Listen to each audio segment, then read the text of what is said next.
Strange creatures, the world in peril from unseen foes. Death, the darkness. Instead, they jeered and threw me into this forsaken place. A place of empty souls and fevered thoughts, reeking of fetor and decay, thinking me mad with delirium. 20 years on, there are a few games that play like Eternal Darkness, both in the horror genre and games in general. From its narrative structure, to combat, to its magic system, and of course, its patented Sanity System.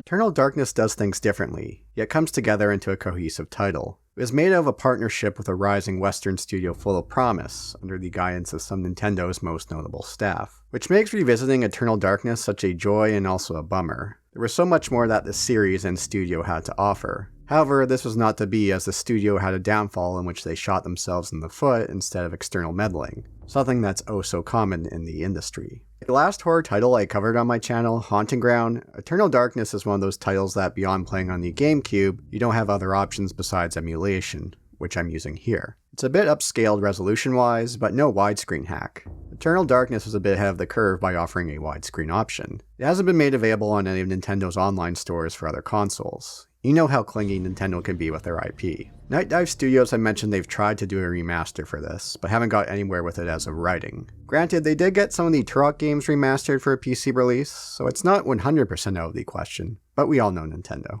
Eternal Darkness was developed by Silicon Knights, based out of St. Catharines, Ontario, Canada, in collaboration with Nintendo. One of the studio's first major titles was Blood Omen, Legacy of Kain, which was released in late 1996. This was in collaboration with Crystal Dynamics. This led to some litigation issues in which Silicon Knights would file a lawsuit against Crystal Dynamics in regards to ownership of the IP. It was a very messy affair, which did see the IP making its way into the hands of Crystal Dynamics and Eidos, who would continue the series. Litigation issues is something that would come back to haunt Silicon Knights a number of years down the road, which we'll cover later in the video. Eternal Darkness was set to initially be released for the N64. However, they formed a partnership with Nintendo in 2000 as a second-party developer. Development would be restarted for the upcoming GameCube and was planned to be a launch title. Nintendo would collaborate with Silicon Knights on the title, with key personnel like Miyamoto and Iwata serving as producers. However, due to the events of 9/11, story rewrites were made due to how much Middle Eastern content was present in the game. Eternal Darkness would end up not being a launch title for the GameCube in the fall of 2001, and was released in June 2002. While the game received much praise, it would only end up selling around 500,000 copies overall. I'm wondering how different the numbers would have been had it been a launch title. Like many aspects of Eternal Darkness, it has a unique structure in how the game is laid out. While we have our main character, Alex Roivas, majority of the game will not be spent playing as her. When we are playing as Alex, we'll be exploring the Roivas mansion. Throughout the mansion, we'll find chapters for the Tome of Darkness. As she reads these chapters, we'll jump to that time frame, location, and character. These chapters span a time frame of over 2,000 years, with a number of characters in a handful of locations. These are the Middle East, to Cambodia, to France, and the Roivas mansion in its earlier days. Upon completing a chapter, we'll return to the mansion in the present day as Alex. We'll take something we learned from that chapter and to unlock more of the mansion to find the next chapter and repeat. And in these chapters, we get to experience the unique flavor that Eternal Darkness offers. Eternal Darkness has a different approach to combat, not just in comparison to other horror titles, but other games. The characters we control here are fairly competent in combat. Depending on the location and time frame of the chapter, we'll have a number of different weapons at our disposal to deal with enemies, from melee to range. While we don't have any control of the camera, Eternal Darkness does not make use of tank controls. For combat, while holding the R button, we use the analog stick to aim at a body part. The arms, the head, or the torso. I'm sure if the tech were further along, we could have the option to cut out the legs as well. It is snappy to use, although at points I find it could be a bit frustrating to aim at the body part you want to hit. I do enjoy the finish him prompt when we take down enemy for the finishing blow. Finish him! Enemies move fairly slow, giving you plenty of time to get your hits in and dodge. While the enemy variety is fairly limited, combat remains enjoyable throughout Eternal Darkness.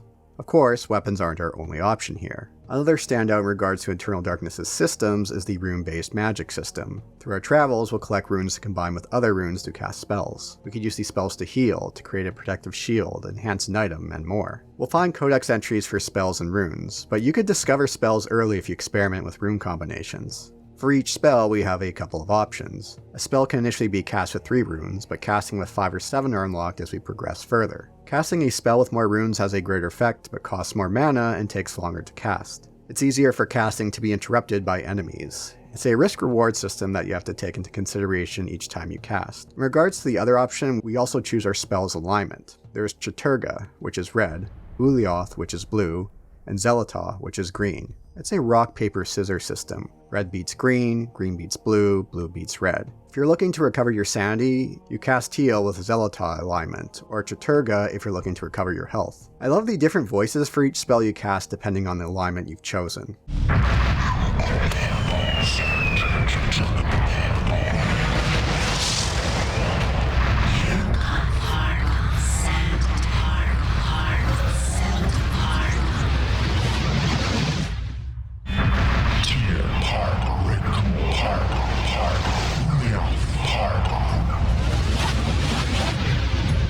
You can assign shortcuts for up to 5 spells. It's also quick and easy to go into the spell menu to choose one. This could have been a great hindrance if they didn't get this right. The spell system is snappy in regards to selecting the number of runes, the alignment rune, and the spell itself. I think the closest system I've come across in the game I've covered on this channel is the system from Arx Fatalis. Although here, you don't have to draw them out, thankfully. While Eternal Darkness gives us more combat options than most survival horror titles, it does do something different to level the playing field. Of all the things Eternal Darkness is known for, it's the Sanity System that stands out the most. There hasn't been much really like it since, and for a reason. There was a patent on the Sanity System that Nintendo filed. Patents in games are a fascinating, if controversial topic. One of the more notable ones of late was the Nemesis system from the Shadow of Mordor series being granted to Warner Bros. Entertainment in early 2021.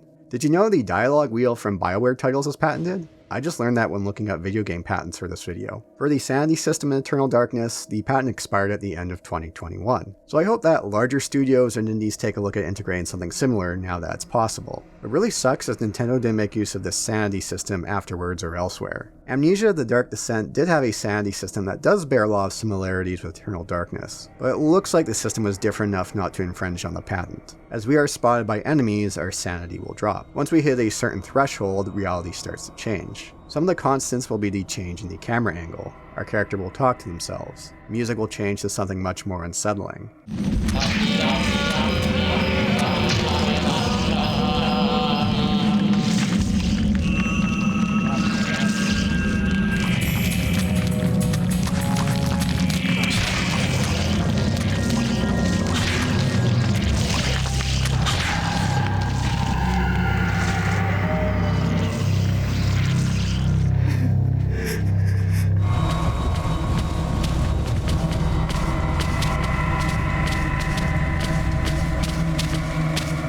As it keeps dropping, there's a whole number of sanity effects that our character can be struck by.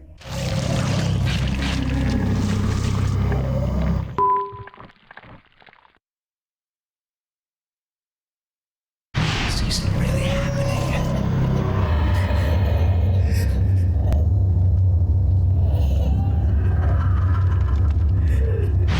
This isn't.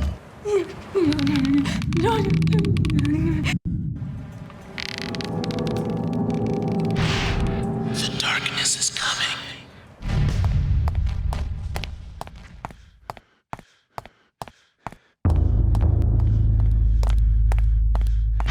This can't be happening!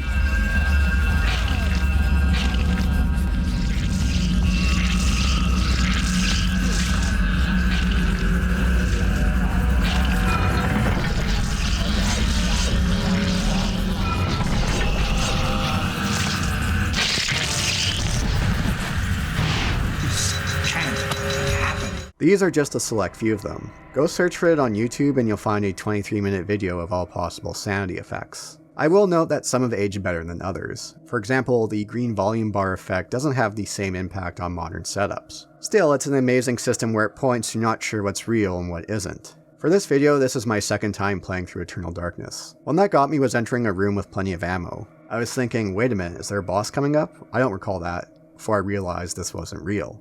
As far as games fucking with you, there are a few that do it better than Eternal Darkness. As Hideo Kojima loves to mess with players, I could see why Nintendo recommended Silicon Knights to develop the remake of Metal Gear Solid: Twin Snakes. In order to get the most out of Eternal Darkness, you want to play the game with low sanity. Don't restore your sanity through spells or finishing off enemies. What they were able to achieve with the system has been a major reason why Eternal Darkness is well remembered 20 years on. I'm curious to what would have happened if the system wasn't patented and it made its way into other horror titles. Would it have been run into the ground? Would other developers try to replicate and fail, not understanding why it worked in the first place? Would major horror franchises like Resident Evil or Silent Hill have made use of them? How would the change in technology have played a factor in how the system could have evolved? If an Eternal Darkness 2 did happen, how would the Sanity System differ? Sadly, this wasn't the case, but for developers, make use of the system now to your heart's content, as you don't have to worry about infringing on a patent. Let's go through some of the highlights of Eternal Darkness, so spoilers ahead. Alex Roivas, a university student, receives a call that her grandfather Edward has been murdered.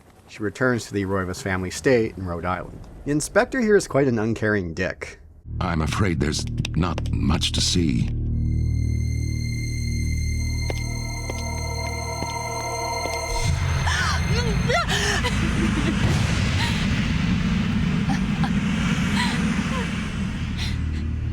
Miss Roivas, is that your grandfather, Edward? Yes, it's him. He's wearing our family ring. I don't understand. Why are you showing me this? Can't you check dental records or something? What is wrong with you? I'm sorry. It's my job, lady. You're the only living relative, and no, we can't check dental records. There's no head. None of this makes sense. There's no sign of intrusion, and there was certainly a lot of force used here. I have never seen anything like this in my 20 years on the force. Alex sticks around to get to the bottom of this mystery, and the game begins. Alex is voiced by Jennifer Hale, who has done a ton of voice acting roles like Lady Shepard. She was also the voice of Naomi in Metal Gear Solid. A large portion of the cast here are straight out of Metal Gear Solid. Well, you better find out who did this. I'm not leaving Rhode Island until you do. There must be some clue in this old mansion revealing what happened. I want answers. Not even these mythical fables can keep me amused. There has to be something to do around here. I only wish something that fantastic and of higher purpose could happen to me. What sorcery is this? A spell? I am bewitched. If this was meant for Charlemagne, then what will become of him? I shall not impose, Excellency. I merely request lodging and a viewing of the sacred relic, the Hand of Jude. Looks like they've been buried alive under tons of concrete. The Black Guardian grows restless, my liege. Its hunger increases, and the binding continues to weaken. We feed it flesh, but I fear it will not guard the relic too much longer. Silicon Knights would go on to make the Metal Gear Solid Twin Snakes remake after Eternal Darkness. However, they weren't worked on at the same time. I guess they used the same agency that brought in these voice actors for Eternal Darkness. On another note, Alex does bear a striking resemblance to Buffy. In regards to the music, I love the song that plays in the mansion.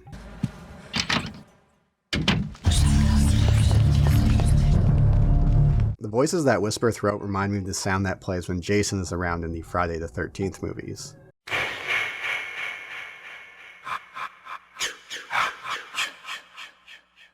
The first chapter Alex reads is set in 26 BC in the Middle East, playing as Pius Augustus, a Roman centurion. It's here where we decide which of the three ancients we pledge allegiance to: Zelata, or green, Chaturga, red, or Ulioth, blue. They will have an impact on how enemies behave, along with some aspects of the story. Pius will be our main antagonist throughout Eternal Darkness. The ancient we pick here will be the one he works with. For my playthrough here, I pick Zelata. I really love her voice. Not a single Guardian escaped. Your concern is touching, but out of place. There are other Guardian colonies. The loss of one is meaningless. That is the only disaster you report. From here we get into the rhythm of returning to the mansion, making use of something we learned in the previous chapter to unlock more of the mansion and find the next chapter to read. The narrative structure is a clever way to avoid some of the trappings that you could fall into when your story is Lovecraftian influenced. Most of these characters that we play in these chapters will meet unfortunate ends, as you would expect. You will succumb to the horrors of oblivion.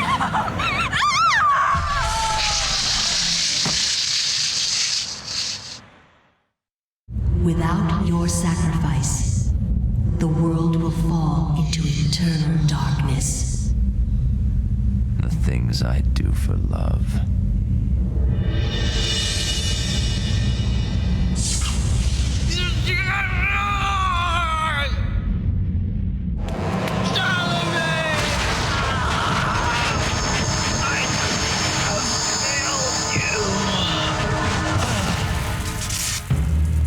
You are a fool for trying to save him, Anthony. His fate was decided many centuries ago, as is the fate of this world. Despite your faith, there is little to save you from the power of Xelathar. However, these are just the chapter that Alex reads, and we return to the mansion to move on to the next chapter. This will have an impact on her sanity over the course of time, but more vicariously than directly. Eternal Darkness has one of the best jump scares I've ever come across in the game. I won't play it here, but if you play the game you know which moment I'm talking about involving a bathtub. These chapters will make use of 4 different areas over a number of years. This includes a temple in Cambodia, ruins in the Middle East, a cathedral in France, and the Roivas mansion. Depending on the time frame, some areas of each will be blocked off, while other areas will be accessible. It doesn't feel like simple asset reuse or backtracking as a result. They're all well-designed levels. In the Cambodian temple lies a 4th ancient, Mantarok, who is a bit of a wild card compared to the other 3 ancients. Pius has cast a binding spell on Mantarok so he doesn't interfere with his plans of bringing his selected ancient into our world. You can get the alignment rune for Mantarok, although I didn't do so for this playthrough. In the temple, you could find murals of his arrival from space many ages ago. Early in each chapter, we'll get access to the Tome of Darkness by venturing down this unsettling, noisy hallway.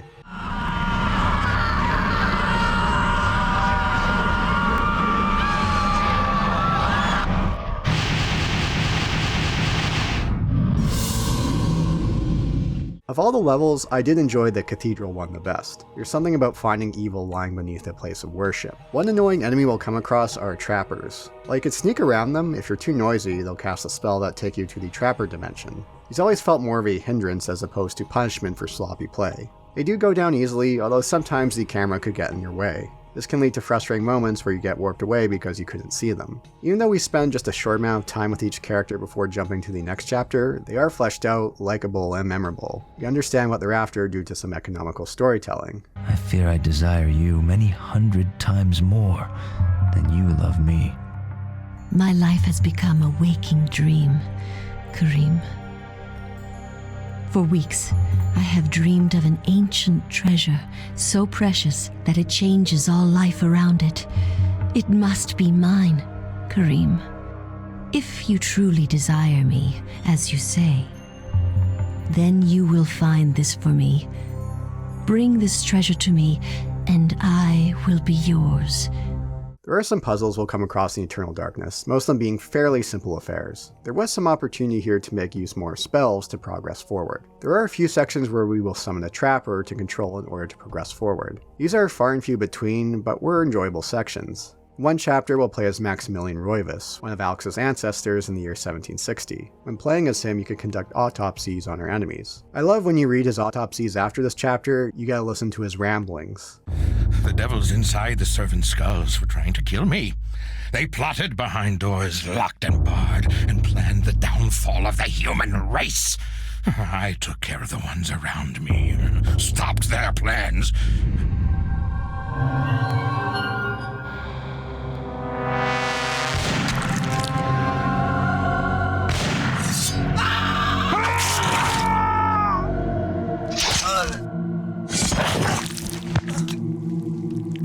While most characters will meet their death at the end of chapters, Maximilian succumbs to madness. This is something I wish we saw more with other characters. The fools cast away their hopes of salvation by locking me in this damned asylum. May the rats eat your eyes! I am now lost to your cause! The darkness comes! It will damn us all! There is a great boss fight during the World War I chapter underneath the cathedral. The boss will vary depending on which ancient you chose as Pius. It makes good use of the magic system to take them down. The chapters are mostly well paced, but there are two sections in the back half that are a bit of a black mark on an otherwise stellar game. One chapter we play as Alex's grandfather Edward. We go below the mansion to an ancient underground city. We have to cast a 9-rune spell with this contraption, and the game really stretches this part out. You set the rune, and then it warps you a distance away to return to the contraption to continue the process. It's padding at some of its worst. This is where playing this on the emulator helps, as I could speed up the game to do this part faster. And in the final chapter, you do this section again as Alex. Talk about grading. The final boss fight will be against Pius. For a battle that's been in the making for over 2,000 years, you think a Roman centurion would be a bit better in a fight. It's too bad as the boss fight earlier did a good job of integrating the magic system into a boss fight. It's cool at points during this boss fight that the spirit of past characters can be played to help in the fight. Ah, the power of friendship that spans centuries. Perhaps the real Eternal Darkness were the friends we made along the way. The ending will also vary depending on which ancient you chose. As I gazed up at the ancient I had brought into this world to stop Pius, my mistake was made clear.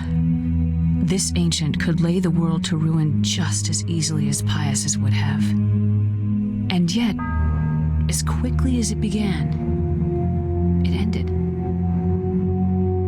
To think that once I could not see beyond the veil of reality, to see those who dwell behind. I was once a fool.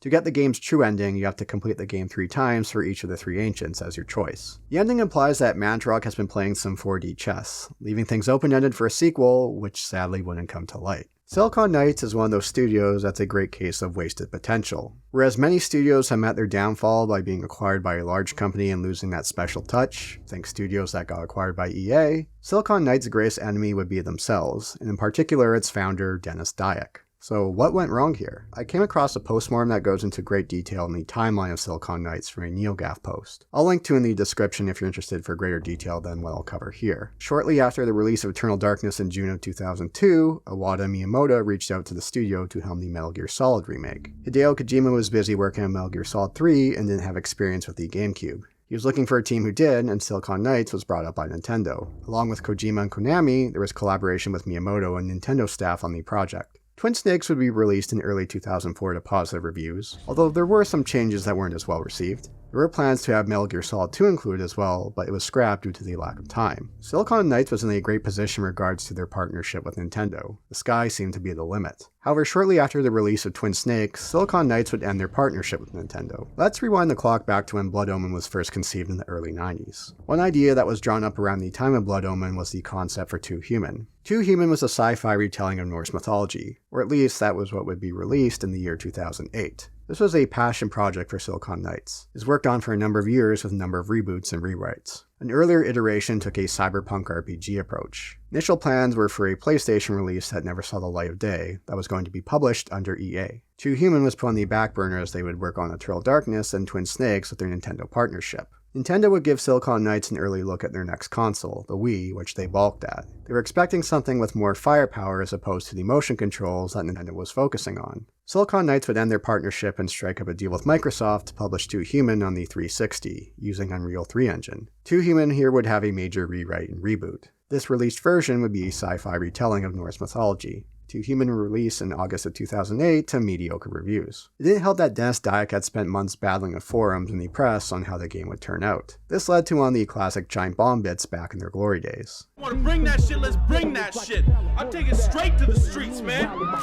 Two Human, motherfucker. And it all keep tumbling down for Silicon Knights. Remember earlier about the lawsuit with Crystal Dynamics? Well, there was another lawsuit in regards to Two Human. In 2007, Silicon Knights would sue Epic Games for breach of contract for the support they received for Unreal Engine 3. Some former staff felt that this was Dennis Dyack using Epic as a scapegoat for how the game turned out. Epic would countersue, and Epic would eventually win the lawsuit against Silicon Knights in 2012. This would cost the company millions of dollars and to destroy all copies of their titles using the Unreal Engine. Silicon Knights would make a number of pitches to publishers that went nowhere. Sequels for Too Human were scrapped. One pitch that was supposed to be a Silent Hill title, The Box, would be picked up and repurposed by Sega. This would never see the light of day and the project was cancelled in 2009. Other projects that were cancelled were King's Quest, which they made a prototype for, and Sandman. Whether this was based on Sandman in regards to the works of Neil Gaiman isn't known. And then there was X-Men Destiny. This was released in September 2011 to negative reviews. This would be the studio's final release. About a year later, an expose would be published on Kotaku about what went wrong with the game. The piece came together from interviewing multiple anonymous sources who had worked at Silicon Knights. Ex-staff talked about how during the development of X-Men, a larger team was working on an Eternal Darkness 2 demo to pitch. Upper management wasn't interested in the X-Men project, seeing it as a job to get done in the meantime for money. Silicon Knights would file for bankruptcy in 2014. In 2013, a new company, Precursor Games, with a number of ex-staff, including Dennis Dyack, would do a Kickstarter for Shadow of the Eternals, a spiritual successor to Eternal Darkness. However, they were never able to reach their funding goal.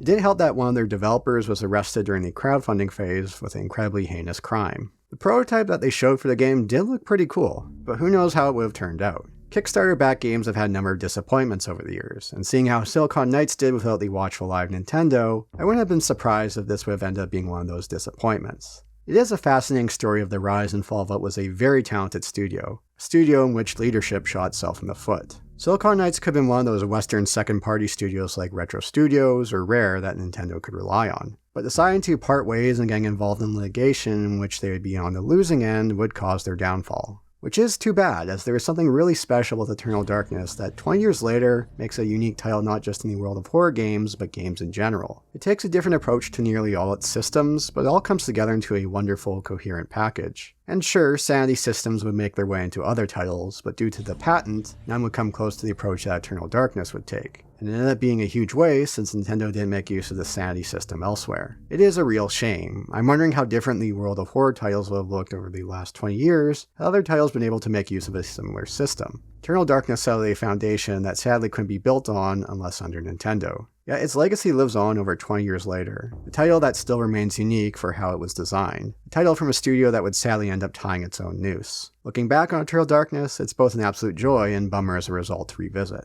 There was so much more for this series to offer and the studio could have explored. Sadly, that was not to be. Thanks for watching. Do all the stuff the YouTube algorithm likes. If you'd like to support the channel further, consider checking out my Patreon or a YouTube membership. See you around. Created from nothing by their mistress Xelototh, a canvas as grotesque as any. Their bodies made no sense, no heads, no organs, an empty husk devoid of the trappings of nature, but it walked, it sang, it shrieked. A mockery of reason, both natural and mental, a blasphemy from beyond the veil. The veil has opened, and we should not see beyond.